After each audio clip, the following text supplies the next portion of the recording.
Imamat 16. Hari Raya Pengampunan Dosa.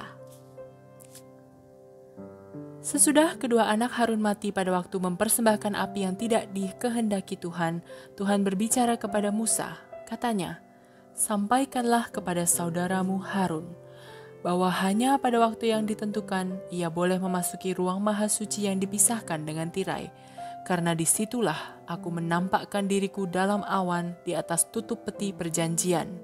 Kalau Harun melanggar perintah itu, ia akan mati. Hanya dengan cara mempersembahkan sapi jantan muda untuk kurban pengampunan dosa dan seekor domba jantan untuk kurban bakaran, Harun boleh memasuki ruang maha suci." Selanjutnya Harun harus memperhatikan peraturan-peraturan ini. Sebelum memasuki ruang maha suci, ia harus mandi lalu memakai pakaian imam, yaitu baju, celana pendek, ikat pinggang dan serban, semuanya dari kain linen. Lalu umat Israel harus menyerahkan kepada Harun 2 ekor kambing jantan untuk kurban pengampunan dosa dan seekor domba jantan untuk kurban bakaran. Harun harus mempersembahkan seekor sapi jantan untuk kurban pengampunan dosa bagi dirinya sendiri dan keluarganya. Kedua ekor kambing jantan dari umat Israel harus dibawanya ke depan pintu kemah Tuhan. Di situ ia harus membuang undi dengan menggunakan 2 batu, yang satu ditandai untuk Tuhan dan yang lain untuk Azazel. Kambing yang terpilih bagi Tuhan harus dipersembahkan untuk kurban pengampunan dosa. Kambing yang terpilih bagi Azazel harus ditempatkan hidup-hidup di hadapan Tuhan, lalu diusir ke padang gurun bagi Azazel, supaya dosa-dosa bangsa Israel dihapuskan.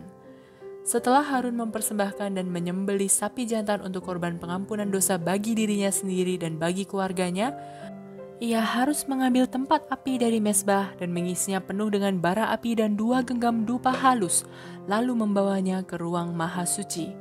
Dupa itu harus dibakarnya di depan peti perjanjian, sehingga asapnya menyelubungi tutup peti itu dan Harun tidak dapat melihatnya, sebab kalau ia melihatnya, ia akan mati. Lalu Harun harus mengambil sedikit darah sapi dan dengan jarinya memercikkan darah itu ke bagian muka tutup peti perjanjian dan 7 kali ke depan peti. Sesudah itu, Harun harus menyembelih kambing untuk kurban pengampunan dosa umat Israel. Darah kambing itu harus dibawanya ke ruang maha suci, lalu dipercikan ke bagian depan tutup peti perjanjian dan ke depan peti, seperti yang sudah dilakukannya dengan darah sapi jantan. Dengan cara itu, ia menyucikan ruang maha suci dari kenajisan bangsa Israel dan dari segala dosa mereka. Kemah Tuhan harus disucikan karena berada di tengah-tengah perkemahan bangsa Israel dan kena kenajisan mereka. Mulai dari saat Harun memasuki ruang maha suci untuk melakukan upacara penyucian sampai ia keluar, seorang pun tak boleh berada di dalam kemah itu. Sesudah selesai melakukan upacara untuk dirinya sendiri, untuk keluarganya, dan untuk seluruh bangsa Israel, Harun harus keluar dan pergi ke mezbah kurban bakaran untuk menyucikan mezbah itu. Ia harus mengambil sedikit darah sapi dan darah kambing dan mengoleskannya pada tanduk-tanduk di sudut-sudut mezbah. Dengan jarinya, ia harus memercikkan sedikit darah itu 7 kali ke atas mezbah. Dengan cara itu, ia menyucikan mezbah dari kenajisan bangsa Israel, supaya menjadi suci. Kambing hitam. Sesudah mengadakan upacara penyucian ruang maha suci dan bagian-bagian lain dari kemah Tuhan serta mezbahnya, Harun harus mempersembahkan kepada Tuhan kambing yang hidup yang dipilih bagi Azazel. Ia harus meletakkan kedua tangannya di atas kepala kambing itu sambil mengakui semua kesalahan, dosa dan pelanggaran bangsa Israel. Dengan demikian, semua kesalahan bangsa Israel dipindahkan ke atas kepala kambing itu. Lalu seorang yang ditugaskan harus mengusir kambing itu ke padang gurun. Kambing itu membawa semua dosa bangsa Israel ke daerah tandus yang tidak didiami dan ia harus dilepaskan di padang gurun. Sesudah itu Harun harus masuk ke dalam kemah, membuka pakaian imam yang dipakainya waktu masuk ke ruang maha suci dan meninggalkan pakaian itu di sana. Lalu ia harus mandi di suatu tempat yang dikhususkan dan memakai pakaiannya sendiri. Sesudahnya ia harus keluar dan mempersembahkan kurban bakaran untuk pengampunan dosanya sendiri dan dosa bangsa Israel. Lemak binatang untuk kurban pengampunan dosa harus dibakar di mezbah. Orang yang melepaskan kambing bagi Azazel di padang gurun harus mencuci pakaiannya dan mandi sebelum pulang ke perkemahan. Sapi jantan dan kambing untuk korban pengampunan dosa yang darahnya dibawa masuk ke ruang maha suci untuk pengampunan dosa harus dibawa keluar perkemahan dan dibakar. Kulit, daging, dan isi perut kedua binatang harus dibakar semuanya. Orang yang membakarnya harus mencuci pakaiannya dan mandi sebelum pulang ke perkemahan. Cara merayakan Hari Pengampunan Dosa. Peraturan-peraturan ini harus ditaati untuk selama-lamanya.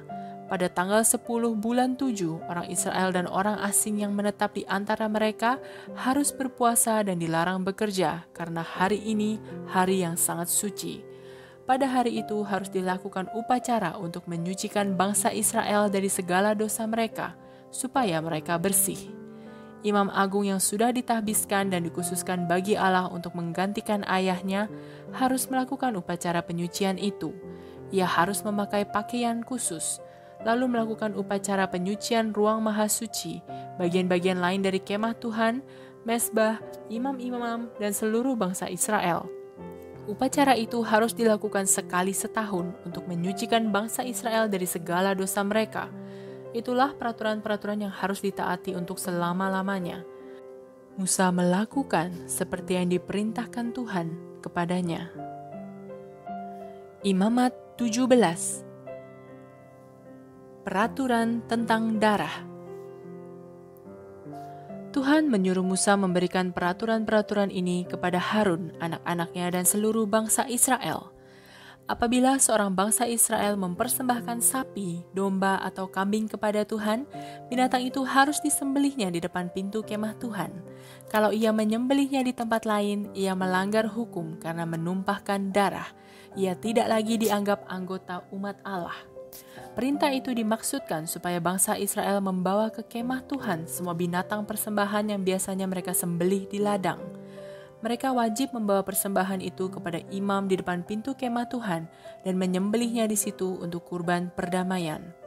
Imam harus menyiramkan darah binatang itu pada sisi-sisi mesbah di depan pintu kemah Tuhan, lalu membakar lemaknya supaya baunya menyenangkan hati Tuhan. Bangsa Israel harus tetap setia kepada Tuhan dan sekali-kali tak boleh menyembelih binatang di ladang-ladang untuk persembahan kepada jin-jin jahat. Peraturan itu harus ditaati untuk selama-lamanya. Apabila seorang Israel atau seorang asing yang tinggal menetap di antara orang Israel mempersembahkan kurban bakaran atau kurban lain kepada Tuhan, ia harus mempersembahkannya di depan pintu kemah Tuhan. Kalau ia mempersembahkannya di tempat lain, ia tidak boleh lagi dianggap anggota umat Allah. Kalau seorang Israel atau seorang asing yang tinggal menetap di antara orang Israel makan darah, ia akan dihukum Tuhan dan tidak lagi dianggap anggota umatnya. Nyawa setiap makhluk ada di dalam darahnya. Karena itu Tuhan memerintahkan supaya semua darah disiramkan ke atas mezbah, supaya dosa-dosa umat dihapuskan. Darah yaitu nyawa menghapuskan dosa. Itulah sebabnya bangsa Israel atau orang asing yang menetap di antara mereka dilarang makan darah.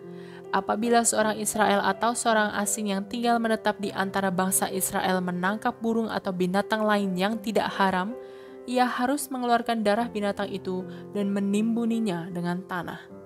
Nyawa setiap makhluk ada di dalam darahnya. Sebab itu Tuhan melarang bangsa Israel makan darah. Setiap orang yang melakukan perbuatan terlarang itu tidak lagi dianggap anggota umat Allah. Setiap orang Israel atau orang asing yang makan daging binatang yang mati dengan sendirinya atau mati diterkam binatang buas harus mencuci pakaiannya lalu mandi dan menunggu sampai matahari terbenam. Barulah ia menjadi bersih. Kalau ia tidak melakukan itu, ia harus menanggung akibatnya. Imamat 18. Persetubuhan yang dilarang. Tuhan menyuruh Musa menyampaikan kepada bangsa Israel perintah ini. Akulah Tuhan Allahmu. Janganlah meniru perbuatan orang di Mesir, tempat kamu pernah tinggal, atau orang di Kanaan, kemana aku sekarang membawa kamu. Taatilah hukum-hukumku dan lakukanlah apa yang kuperintahkan. Akulah Tuhan Allahmu. taatilah peraturan-peraturan dan hukum-hukum yang kuberikan kepadamu. Kalau kamu berbuat begitu, hidupmu selamat. Akulah Tuhan. Tuhan memberikan peraturan-peraturan ini. Jangan bersetubuh dengan salah seorang dari sanak saudaramu. Jangan bersetubuh dengan ibumu, istri ayahmu, sebab dia hak ayahmu. Jangan menghina ayahmu dengan bersetubuh dengan salah seorang istrinya yang lain. Jangan bersetubuh dengan saudaramu perempuan atau saudara tirimu, baik yang dibesarkan serumah dengan engkau maupun yang dibesarkan di rumah lain. Jangan bersetubuh dengan cucumu, itu akan membuat malu dirimu sendiri. Jangan bersetubuh dengan saudaramu perempuan yang seayah lain ibu atau seibu lain ayah, karena dia saudaramu juga. Jangan bersetubuh dengan bibimu, baik ia saudara ayahmu atau saudara ibumu. Jangan bersetubuh dengan istri pamanmu, karena dia bibimu juga. Jangan bersetubuh dengan anak menantumu atau dengan istri abangmu. Jangan bersetubuh dengan anak atau cucu seorang wanita yang pernah kau gauli. Mungkin mereka kerabatmu dan itu perbuatan yang tidak senonoh. Jangan kawin dengan saudara istrimu selama istrimu sendiri masih hidup. Jangan bersetubuh dengan seorang wanita selama masa haidnya, karena ia dalam keadaan najis. Jangan bersetubuh dengan istri orang lain, perbuatan itu menjadikan engkau najis. Jangan menyerahkan salah seorang anakmu untuk dikurbankan dalam pemujaan Molok, karena perbuatan itu menghina nama Allah Tuhanmu. Orang laki-laki tak boleh bersetubuh dengan orang laki-laki. Allah membenci perbuatan itu. Laki-laki maupun wanita sekali-kali tak boleh bersetubuh dengan binatang. Perbuatan jahat itu menajiskan kamu. Jangan menajiskan dirimu dengan perbuatan-perbuatan itu, sebab dengan cara itu bangsa-bangsa yang tinggal di Kanaan sebelum kamu telah menajiskan diri mereka. Karena itu mereka diusir oleh Tuhan supaya kamu dapat mendiami negeri itu. Mereka telah melakukan semua perbuatan yang menjijikkan itu, sehingga tanah mereka menjadi najis. Maka Tuhan menghukum mereka dan tidak mengizinkan mereka tinggal di sana. Tetapi kamu jangan sekali-kali melakukan perbuatan-perbuatan itu. Kamu semua, orang Israel dan orang asing yang menetap bersama kamu, harus mentaati peraturan dan perintah Tuhan, supaya kamu jangan dihukum olehnya dan diusir dari tanah itu seperti orang-orang yang tidak mengenal Tuhan yang tinggal di sana sebelum kamu. Kamu tahu bahwa barang siapa melakukan perbuatan yang menjijikan itu tidak lagi dianggap anggota umat Allah.